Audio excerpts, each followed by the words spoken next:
Pero guys, nako i-share ninyo nga gamay nga katunan. Kini siya battery pack 3S design. Ang kini siya power failure switch. Kung pananglitan mag-burn out ang power magikan sa battery, then kini nga load, for example burn out, kuhaon nato siya ibton millisecond lang ang diferensya, back to power on na siya ang load. Kung magbalik naman ang kuryente or electricity, so ang power source nagikan sa electricity o local grid. So ang pag-wiring ana niya,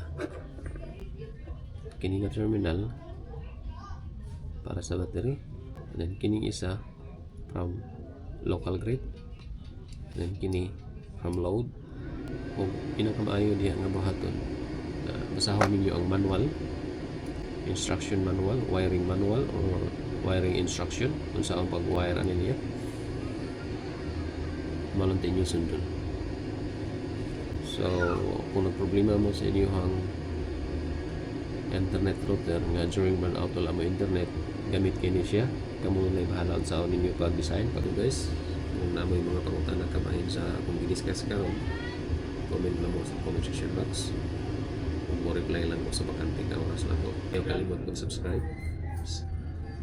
And then see you to my next video. Thank you for watching.